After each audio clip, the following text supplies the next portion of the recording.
It's not a teaching that's being offered here. It's more accurately an invitation. It's an invitation into the peace and consciousness of being. It's not an invitation into my peace, my consciousness. It's not an invitation into your peace, your consciousness. It's the peace, the consciousness of being. If you can just realize that I'm not speaking of something that I've got or that you've got. I'm speaking of what has me and what has you. The consciousness of being, the peace of being. Not your being, not my being, not your body, not my body, not your thoughts, not my thoughts. The consciousness of being, where my thoughts and your thoughts and my body and all bodies appear. In our culture, we make a tragic conclusion based on perception. And the conclusion is that since you and I appear separate, we therefore must be separate. So there's an elevation of perception into authority. But as you know, if you have been aware of perception for any time, perception is subject to change, subject to disagreement. Some beings have the capacity to perceive realms that other beings don't have that same capacity. Flies, for instance, perceive an altogether different universe from human beings. And among human beings, the same thing.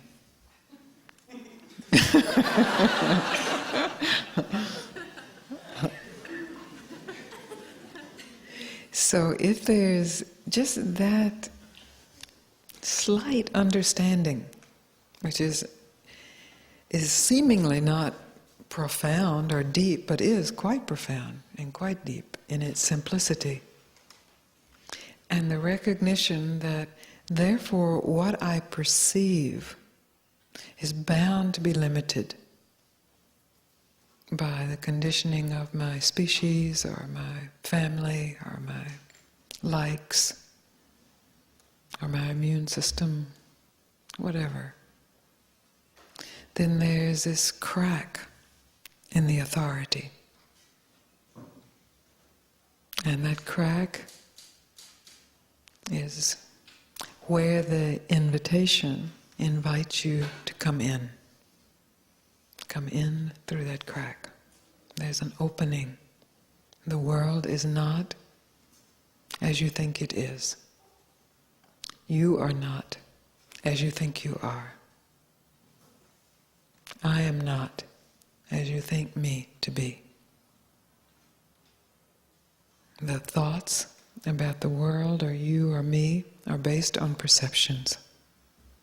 Inner perceptions or outer perceptions. These perceptions are limited. Just recognize that.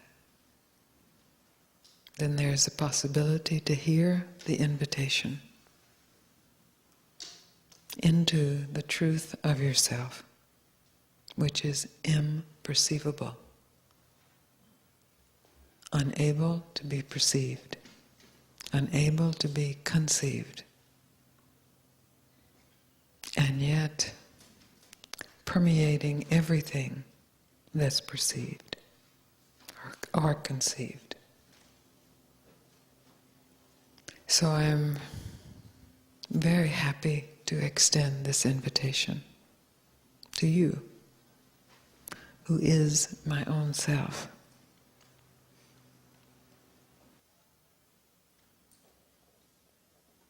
So I invite you to meet the truth of who you are. That's what this is. That's what this meeting is. For you to meet yourself, not as you have perceived yourself. For you to meet other, not as you have perceived other. I am honored that my teacher and his teacher promised me that those who want to hear will hear. I am offering that honor to you. That's the honoring yourself, not honoring your opinions or your thoughts or your looks or your emotions or your troubles, your suffering. You can honor all that if you like. It's not required. To accept this invitation is to discover the true honor of yourself. And to accept this invitation is to extend this invitation to every aspect of yourself. Internal, external, doesn't matter. Those are just perceptions.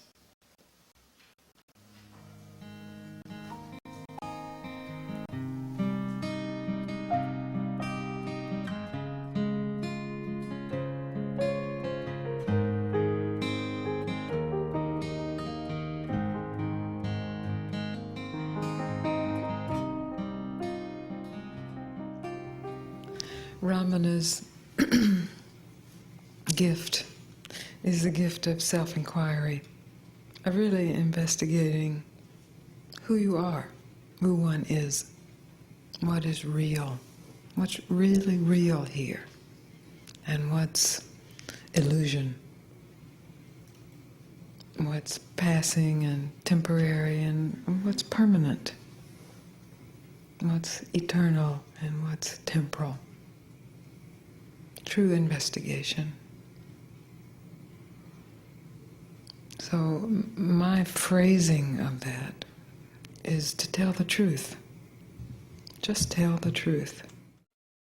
When people hear this, I've noticed that they will tell the truth and then assume that's as far as it goes. So the truth may be, oh, well, I'm feeling bad. Oh, I'm feeling bad. So that's the truth. And that's it. That's the truth. I'm feeling bad. But that's not the truth. That's what you're feeling. It's the truth that you're feeling that. But that's not the truth. It's important to be able to know what it is you're feeling. But to tell the truth is deeper, closer than any feeling. Perhaps the initial deepening around feeling is, well, I'm feeling bad.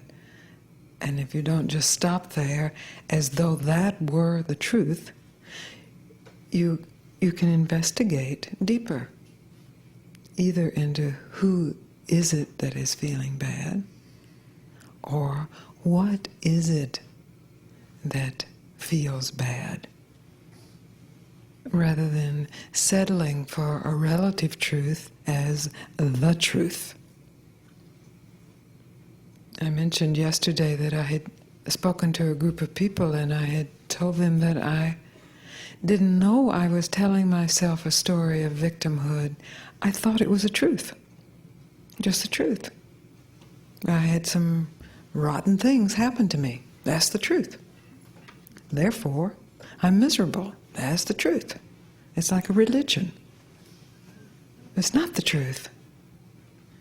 It's experiences that have happened, So it's as true as far as it goes, relatively speaking. There have been experiences that are rotten, let us say.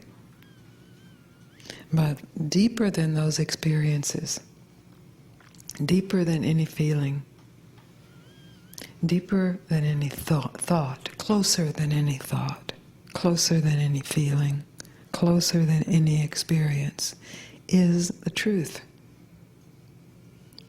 Our conditioned existence, our suffering existence, takes what is felt, what is sensed, what is experienced as the truth, and there is then the suffering, the cycle of suffering. It's the cycle of suffering that stops with feelings, thoughts, emotions, and circumstances. The story, the emotional story, the physical story, the mental story, the circumstantial story, as the truth, rather than the emotional story. The emotional story that may be happening is one of anguish or one of bliss, but it's not the truth. You understand the distinction I'm making? Good. So I can be quiet then. Good. I feel it's an essential understanding. It's part of discriminating wisdom. We have lived our lives so superficially and then suffered for that superficiality, because within each one of us there is this depth of truth, this depth of being that wants itself known, wants itself felt, expressed, met. And as long as there's a settling for, well, I feel this is the truth, therefore it is the truth, then the deeper revelation is overlooked, is missed, tragically missed. So the invitation from Papaji, when he says to stop, is really to stop telling your story. One instant. Less than an instant. Stop telling your story, even if it's a good story. Just stop. Yes, and immediately the truth is told.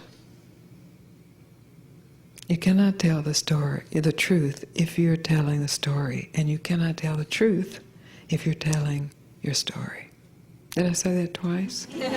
You cannot tell your story if you're telling the truth. And you cannot tell the truth if you're telling your story. It's so obvious, isn't it? So there, great religions are founded, institutes, messiahs, avatars, devas, all around this very simple immediacy. Stop. Stop telling your story. Right now.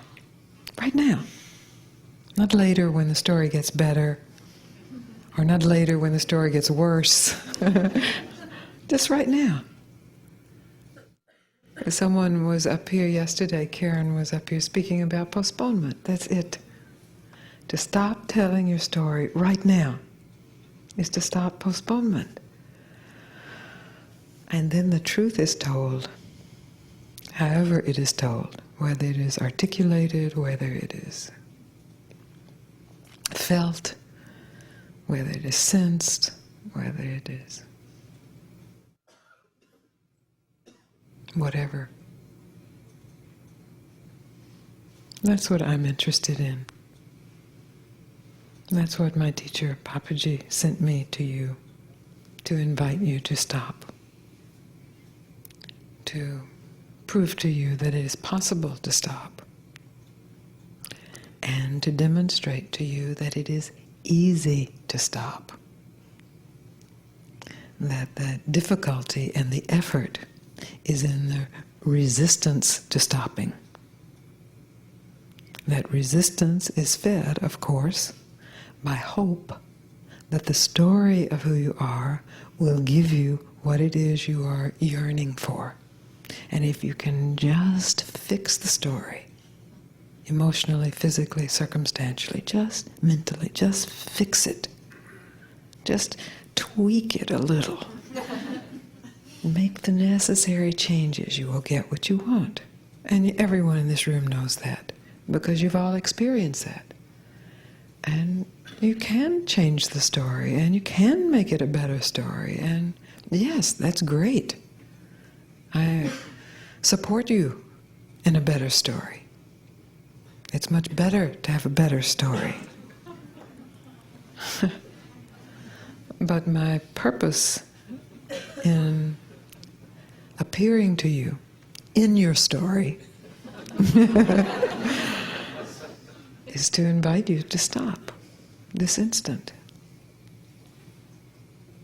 When you stop telling your story, you will stop telling your story about me, or him, or her, or them, or us.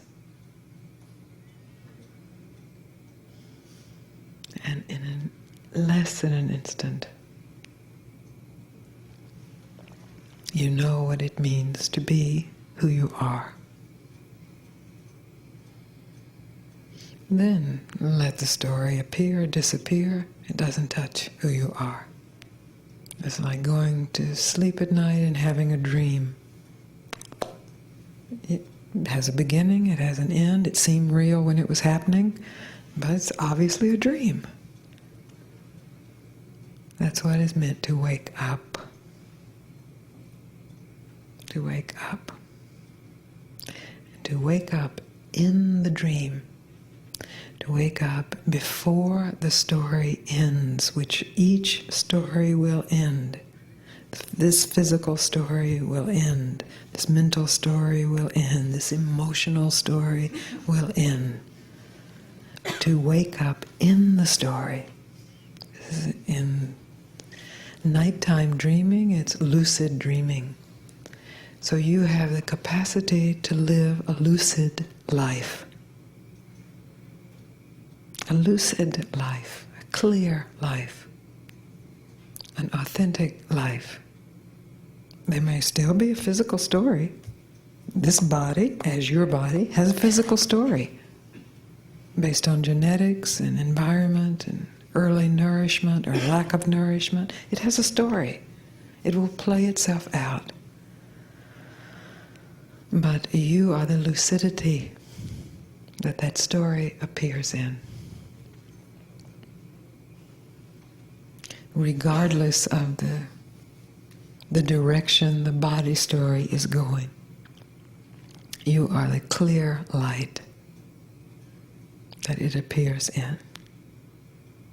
And if for one instant your attention is withdrawn from the physical story, or the mental story, or the emotional story, or the circumstantial story, you know yourself clearly as clarity, as spaciousness, as indefinableness.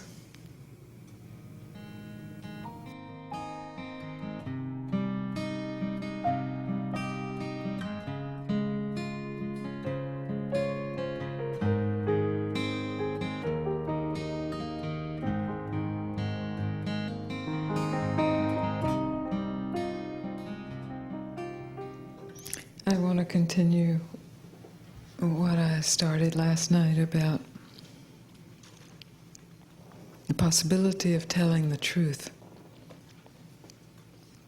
and how that's usually interpreted as recognizing and saying and believing that what one is thinking or feeling or experiencing is the truth.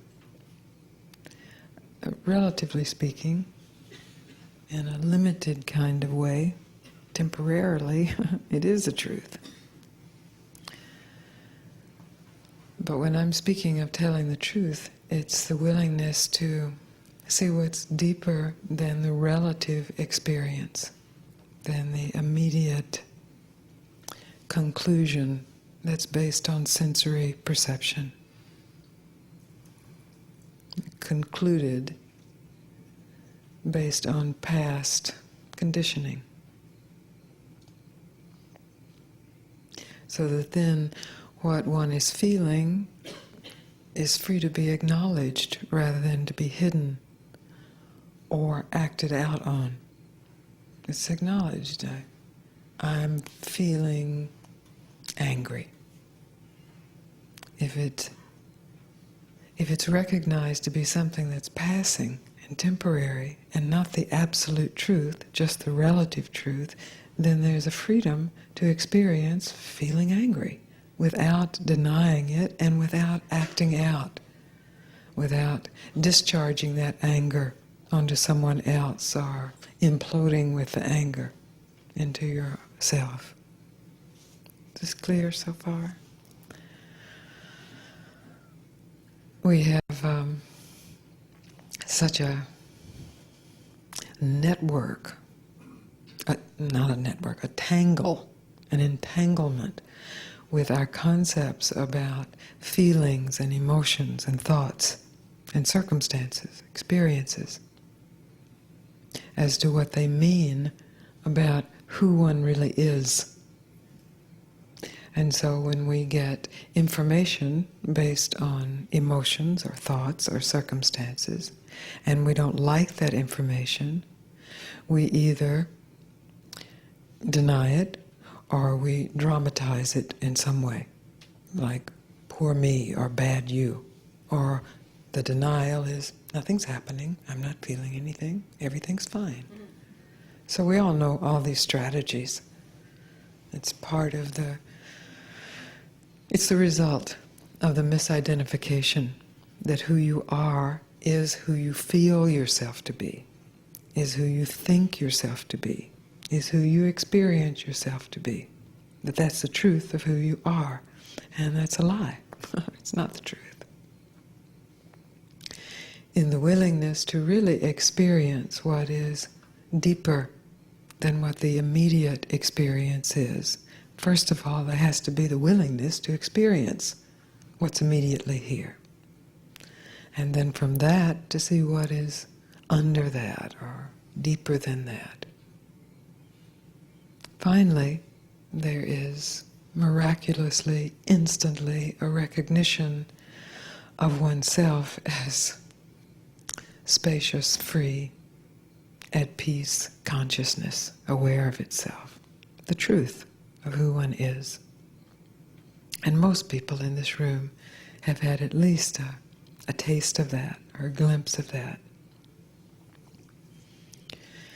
Usually what follows that then, when that state passes and some emotion or some thought or some circumstance which has meant that you are not that radiant, free consciousness, when some state or emotion or thought appears, there is either the oh no, I lost it, here is this horrible thing again, or there's this, oops, I remember that I am radiant free consciousness. And so then the memory, I am radiant free consciousness, actually becomes a lie. You understand how the mind works this way? And so then this lie, I'm radiant free consciousness, is a lid on experiencing whatever is appearing just as it is appearing, so that the deeper experience can reveal yourself to be, in truth, radiant free consciousness. Not in concept, but in truth. So the speaking that I do with people, the meeting that I have with people, is really always around this. There is some concept of who one is, and either that concept is good or it's bad. But it's a concept. And it's based on past conditioning. And the concept itself works as resistance to the experiencing of whatever is appearing and the discovery of what is deeper than that experience. I just want to lay it out, so that you'll know what I'm saying, at least, when I say tell the truth. I'm not saying pretend that you're happy if you're sad. I'm saying whether you are happy or sad, tell the truth about what is deeper than that. And this is radical to most people, because most people who are feeling sad just want to feel happy again. That's the truth. That's as far as it goes. Or if they're feeling happy, they just want to always feel that happiness, never feel sad again. And that's a very superficial level of resistance to change. The changing condition is a law of feelings, states of mind, thoughts, and circumstances. Period. It is the law of this planet. It is the law of the 5 elements of your body. It is the law of weather. It's the law of seasons. It's the law of hours in a day. If that can be surrendered to rather than resisted, then feelings of unhappiness are feelings of unhappiness. They have nothing of any more significance than that they are feelings of unhappiness. And in that they can be experienced, like the sun can be experienced, or the rain can be experienced, or cold can be experienced, or heat can be experienced, night can be experienced, day can be experienced. So that you don't just have to always have spring, because you don't. That's the way it is. And those who live in climates where it's always spring are asleep, because it's kind of lulling into it's always spring, so there's not this tempering of recognition of, no, it's not. Sometimes there are very horrible things that appear. Sometimes there are very beautiful things that appear. Whether those things be gross or whether they be subtle, as in your emotional body or your mental body. You are not a thing. You are not a thing. The image that you have of yourself is a thing. It's a subtle thing. The experience you have of yourself is a thing. It's based on sensory perception and whatever the mind and nervous system then does with that. It's the emotional realm thing. Empty and nothing, essentially, but a thing because it has form. It has beginning and it has end. And it's separate from other things. That's what defines a thing. Something that is separate from other things. Right? That's a pretty simple definition. So you see, it can be in all realms. It doesn't just have to be made of big molecules. It can be very subtle, but still is distinct from something else. And so we have assigned our identification to something. Obviously a physical thing, and a mental thing, a thought, and with that thought an image, and then we spend our time throwing that thing at other things and into the future, finding things to latch onto it. This is called lila, or samsara, or the world as we know it. And there's nothing wrong with that at all.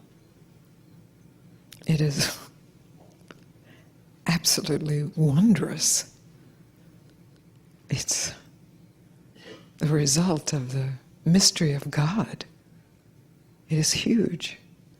And there's nothing wrong with that.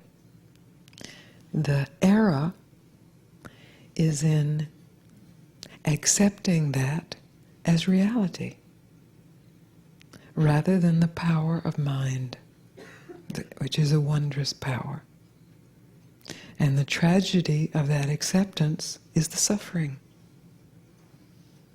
Because underneath it all, there is the direct knowledge that you are radiant, free consciousness.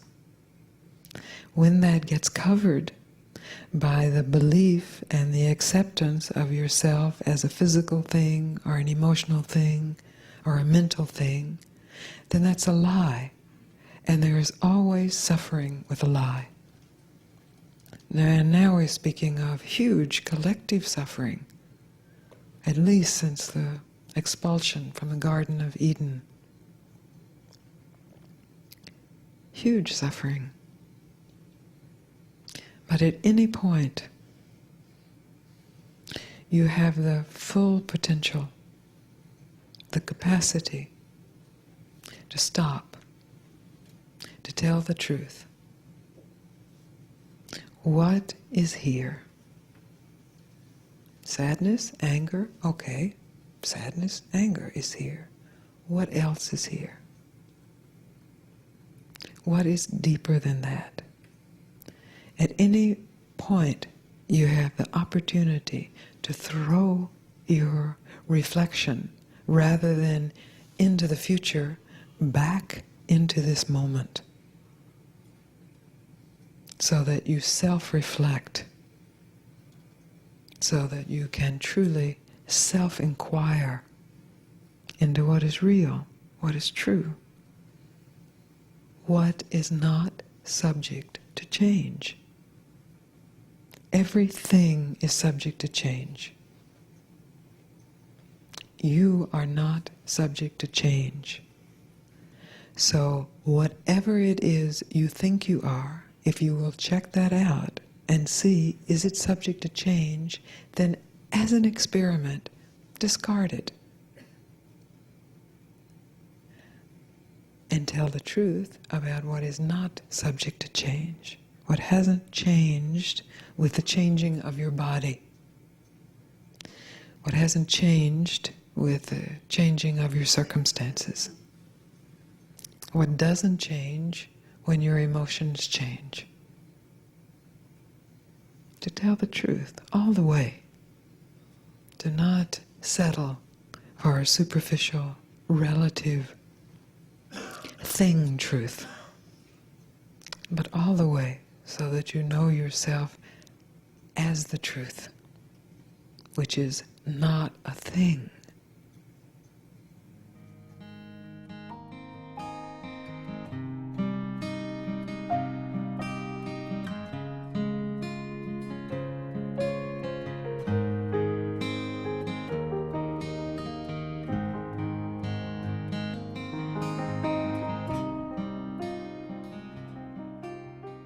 The question, who am I, in its power and its simplicity, throws the mind back to the basic assumption that I am somebody. It's as if in our vernacular it'd be, oh yeah, who? Who? And this is so rarely examined, because what usually happens is, I am somebody and this is what I need, this is what I want, this is what I have, this is what I don't have, this is what I had, this is what I should have had, on and on and on and on. So I speak about that as the story. One's story keeps one identified as a person separate from consciousness itself, intelligence itself, the vastness. Keeps one identified as a particular form, a body, which is subject to birth and death. So this is, of course, we all know this is individuation. And there's nothing wrong with this. This I want to make very clear. There is nothing evil about this. There's nothing wrong about this. Nothing bad about this. Very important to understand that as spiritual seekers. Once one is caught by the spiritual search and hears, maybe hears in a limited way, but hears that this personal identification is the obstruction to the true identification of oneself as totality or universal, then there is the drive to get rid of the story. Because it's bad and it's wrong, it's evil, and it's separating who you are from God. But this is still just part of the story. It's really important to see. This is now just a tangent of the story. I have to get rid of this story of I so that I can be close to God. It's pretty smart, huh? This is the wiliness of this huge power of mind to project. In spiritual circles, what I have seen often happens, rather than the real examination of who am I, there is a tendency to actually suppress the story. So there's no story going on here, but obviously there's also no expansion, there's no peace, there's no resting in the beauty and transcendence of oneself. So there is a story going on. But now, since there's an identified spiritual seeker, it's suppressed. So there may be repressed stories, the story of the human race, the story of the DNA, but this is like a conscious act to get rid of the story. So it's denied. It's pushed into a denial mode. Doesn't mean it's not operating. It's still operating, in fact, bigger than ever. But it's subconsciously operating, so it's not seen. And there is this, why am I still suffering? I don't really have a story. The suffering is the proof there is a story going on. And if you're willing to not have that story be bad and wrong and evil and the problem, then there can be a willingness to simply see what is the story. Just to see it. What is the story? This is a challenge, of course, because we have substituted our worldly conditioning with spiritual conditioning. And we know intellectually the story shouldn't be there. So that's the burning that can happen. The story is there. Telling the truth has to be more important even than getting close to God. Has to be more important than enlightenment. Has to be more important than happiness. Telling the truth. Because in this devotion to telling the truth, and the deeper truth, and the deeper truth, the story will be revealed in all of its shocking dimensions. And it is shocking what's going on. Self-inquiry is not a fixed statement. The statement, who am I? If it becomes a fixed statement, it is very easy for the mind to use that. Self-inquiry is a way of being, a way of living that reveals who is being, who is living. But not as a rote exercise, because again it becomes very easy for the mind to co-opt that. It's the willingness to stop and ask yourself, as you just experienced, the question, what is going on? What is being thought? What is being believed? Is it real? Is it true? And the possibility of recognizing that it is just thought. However strong the thought may be, it is thought. And that deeper than that thought, before that thought, and after that thought, and gloriously even during that thought, there's the truth of who is. There's the truth that you are. In the recognition of this truth and the honoring of that recognition and the deepening of that recognition, you naturally discover your very nature is happiness. Not a happiness that excludes pain or conflict or disturbance, but a happiness that is all-inclusive, that is in love. Hallelujah. Hallelujah. Yes.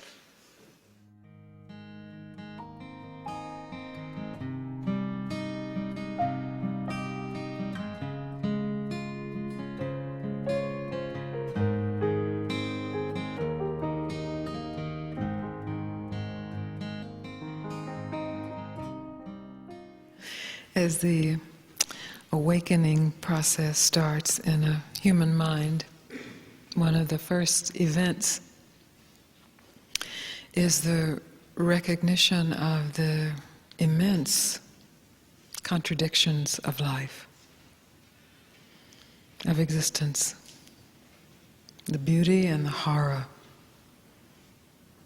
in one's own experience of life and in the recognition of the global experience, the exquisite and the ugly, the divine, the holy, and the evil, the horror. And with this, it's a shock to the system, because before that, there's just a kind of ruminating existence, like a wonderful, sweet cow in the field, just ruminating. There's horror in the cow's life, whether it's a day-to-day horror of disease or irritation through treatment or insects, and finally the horror of being slaughtered, of course. And they do experience the horror of that. But in the human brain, or human evolution, there's a recognition of that horror before the slaughter. And there's usually in that recognition, well, either there's a going deeper to sleep so that the horror just can be denied, but nobody in this room has been able to deny it fully anyway, or you'd be out ruminating somewhere, pleasurably.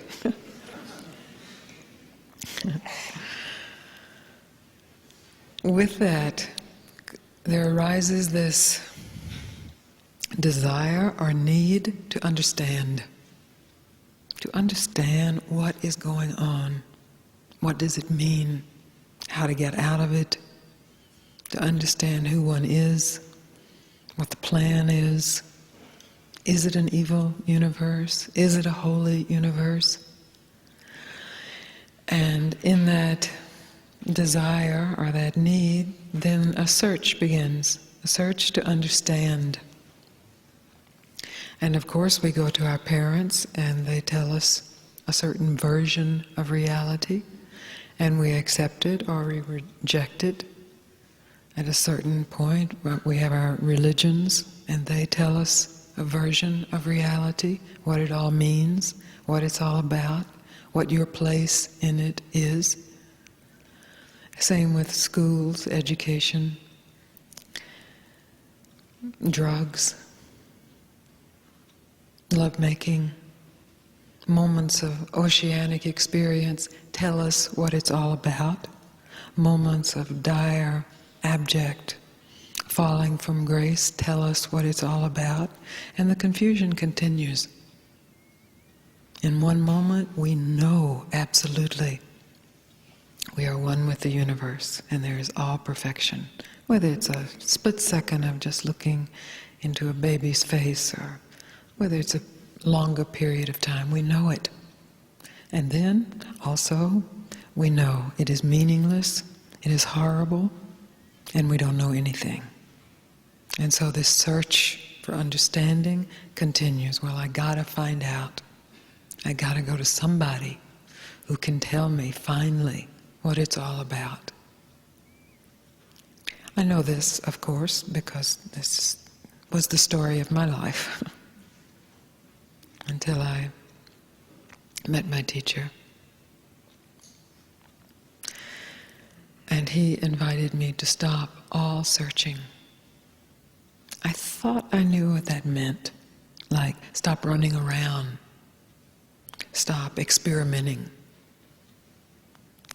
He really meant stop all searching. I didn't get that he meant stop the search for understanding, because the way I was hearing it, of course, at that point, the search for understanding was supreme. That's what got me to him, in my mind. But when I really let that word stop into my consciousness, really all the way into my consciousness, I recognized he means really stop. And he said, just for 1 second. Anybody can stop for 1 second. And when I let that word in and I recognize that surely there is 1 second in the many seconds of this lifetime that I can stop all searching, in that instant, there was the peace that was beyond understanding. There was the inclusion of all horror and all beauty in that peace. There was the inclusion of all desperation and all relaxation. But not through understanding. There is understanding. There is profound understanding. But it follows the experience. In our search for understanding, we have understanding trying to lead the experience. You understand this? We put, I gotta understand, out there as the leader. And so every experience that is brought to us, we try to understand it. And we have our little niches of where to put it. Oh, well, this is spiritual, this is not spiritual. This is good, this is bad, this is me, this is them. And it's the same confusion. Because once again, it's the mind, the great power of mind, leading the lifetime. And the mind is not equipped to lead. It is exquisitely equipped to discover, to follow. But not to lead. And so the invitation that I offer you again is that whatever you are searching for, however worldly or spiritual you think it to be, in this moment, in our time together, stop. Just stop. There may be a huge fear that arises. The fear that if you stop, then you will lose all that you have gained. If you stop, you will die. If you stop, you will never make it. I understand this fear, but the great encouragement of all of those great beings who have gone before us is the proof, the witnessing, that what is revealed in the mind truly stopping is absolutely good news. It includes the bad news, but it is absolutely good news. You know this from the sutras, you know this from the holy beings. You already know this. Only you can't quite believe it's true because you don't understand it. And you want to understand it because then there will be some control of it. Then it will have a place. It will either be religious or spiritual or existential, or there'll be a me or a not me. There'll be a particular name to the philosophy, or you'll invent a whole new philosophy. So the willingness to know what you know in the core of your being without understanding it is effortless. The effort arises in this attachment to having to understand it, so that then you can know it and remember it, so that it will be there for you if you get into trouble. The invitation is to stop that search. To stop it right now. And to meet whatever has fueled the search. To meet it right now. To not move in any direction of rejection or grasping. To be still, regardless of the fear, the anxiety, the helplessness, the hopelessness, the despair, the bliss, the thrill, the explosion, regardless. To be here, not understanding a thing. And in that instant, to tell the truth about who is it who needs to understand. Who needs to understand? Is it a fabrication of mind that has been fed to you as the necessity of being an individual and surviving as an individual? In inquiring into the reality of that, you discover that consciousness already knows itself, is mystified by itself. And in the surrender to that mystery of itself, knows itself even deeper.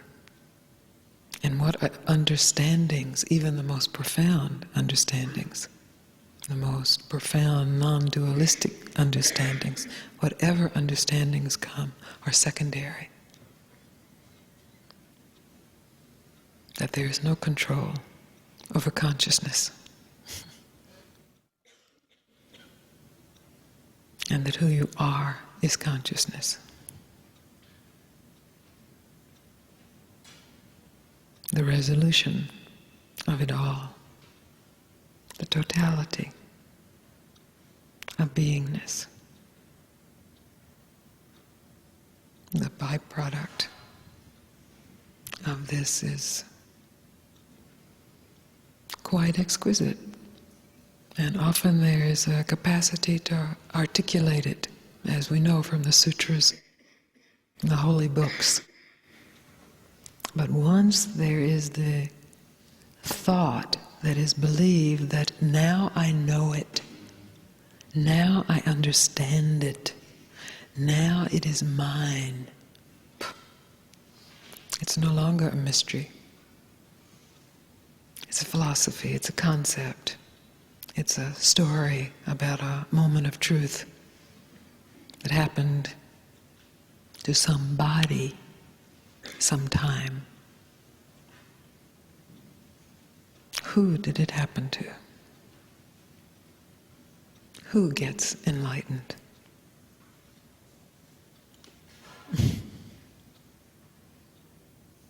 The hope is me. This fiction,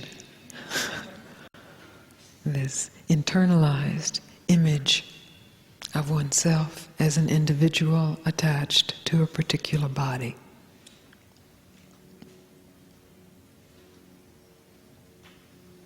Ruminating, chewing, chewing, chewing.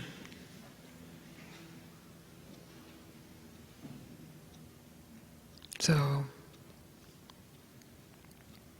at a certain point you will say, I don't understand anything.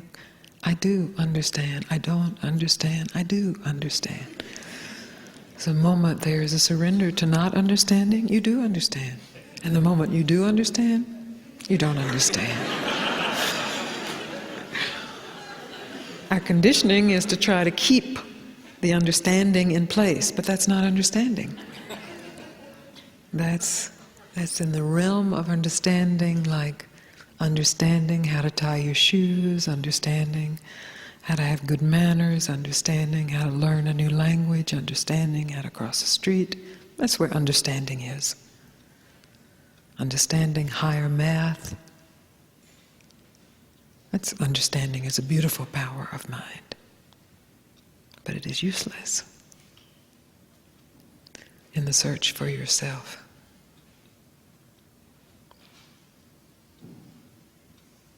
So the radicalness of Papaji's invitation, offering no ledge to stand on, and destroying every ledge that the mind builds to reveal there is no one there needing a ledge, is the invitation to stop. Our time together, we spend playing with the mind, loosening it, so that what is already known can be acknowledged. Known without anyone knowing it.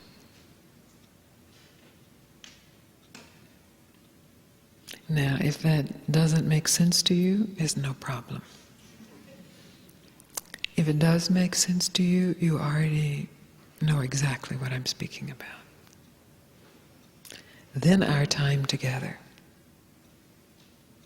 is the possibility to recognize where have there been little tendrils of ownership that have appeared in the mind's activity.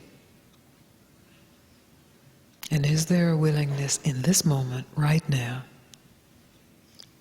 to understand nothing, to have nothing, to lose everything, to be nothing?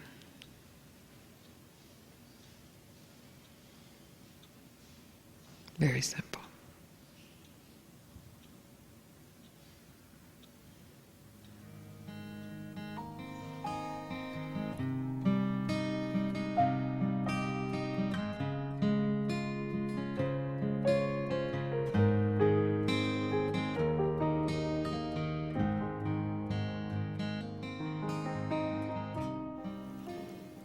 Just before I came, I was reading a letter that I got, someone who was formally requesting to be my student. I don't usually get this kind of letter, but it was interesting, so I read it, and he wanted to know, first of all, what level of enlightenment I offered. So the ones who've heard me speaking are laughing, and the other ones are going, yeah, what level? I realize it's very important to reiterate what this invitation is from my teacher and from his teacher. Because the world we live in, whether it's a religious world or a spiritual world or a worldly world, has very much to do with levels. And so don't discount levels. They are, if we are observing the worlds we live in, we'll see there are levels. There are higher and lower levels. And it seems like the ones in the middle suffer the most in all realms. Because there's a memory of being a lower level, and there's a hope to getting to a higher level, and a fear of sinking back into a lower level. So human beings are at a very high level of development. But within human beings, of course, there's the recognition of how far there is to go, how primitive in so many ways, how basic. And this gets transferred to spiritual understanding, and understanding, religious understanding too. How close are you to God? So if you're Catholic, you were perhaps brought up to think the Pope is the closest to God, and then the cardinals, or the bishops, and then the cardinals, and then the priest, and then you're somewhere down there. And if you were brought up in the medical paradigm, the doctor is the one. And then next to the doctor is the physician's assistant. And then next to that is the nurse. And then down to the orderly. And then the one sweeping up the floor. So everywhere we see these levels. And we think we want to know what it takes to be enlightened, and what it takes to be fully enlightened, and who has the highest level of enlightenment, and how high can I get, and what's required, because that's the way we live. So in this letter from a student, I have to take it seriously. He's had another teacher, a yogic teacher, and yoga deals very much with levels. But I also have to laugh, really laugh, and I hope he will appreciate the laughter as much as I appreciate his seriousness. Because this invitation is to recognize what has no levels, what is free of levels, what is free of evolution, what is free of devolution, what is free of advancement, what is free of retreat, what is free of success, what is free of failure, what is free of enlightenment, what is free of ignorance.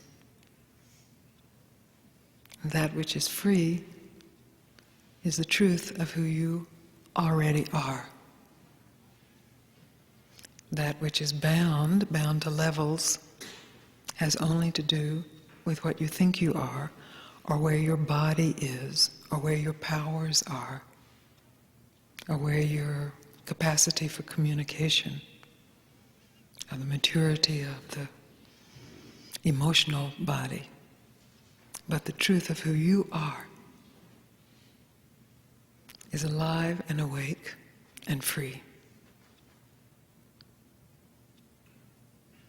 And this invitation that I offer you from my teacher and from his teacher is to stop for a moment, stop seeking the next level,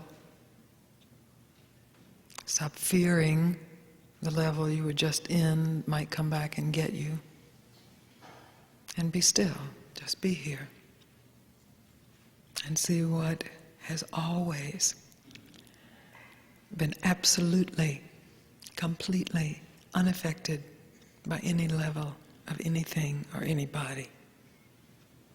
And know that to be yourself. Then the levels of understanding that follow that are amazing. They are beautiful, and they continue. But they are coming from the truth, the core of the matter, which is present when there is no understanding, which is present when there is all understanding. That's what I invite you to discover. So that when I see people whose faces I've never seen, and I see people whose faces I've seen and perhaps profound, intimate conversations we have had. There is no ranking. There's no ranking. I mean, it looks like a ranking here because I'm on the stage. But that's the play. And I'm on the stage so that you will pay attention to me as someone who has a level of something you want, so that I can tell you and invite you into being leveled.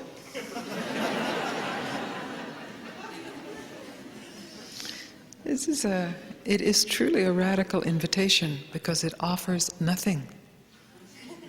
Nothing. No great powers. There may be powers, but they are to not be touched. Not bliss every day. Not anything.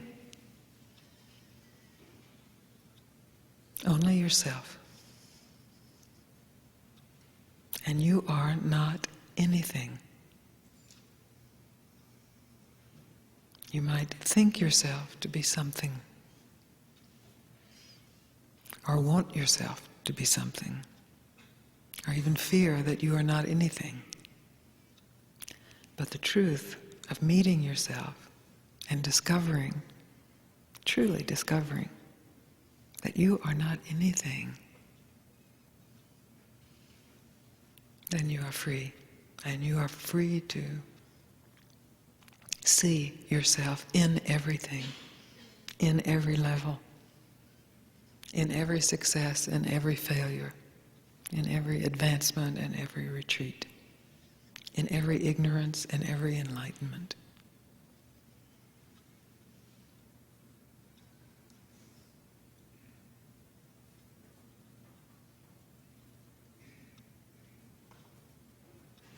So I welcome you to this invitation, and I offer it fully, knowing you have the full capacity to accept or reject. It's up to you. It's not my business. That's not my level of work, whether you accept or reject.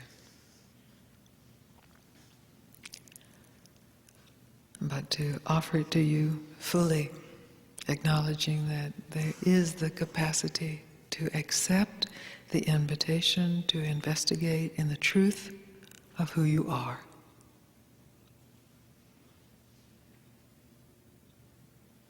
And our conversations here, our time together, is multi-leveled. There is the play and the seriousness and the laughter and the tears and the anger even, and the fear and the despair and the hooray, and the questions and the answers. But at the core of it is we are meeting one to another. And we are being invited into that meeting to recognize that one recognized in another is meeting oneself for the first time.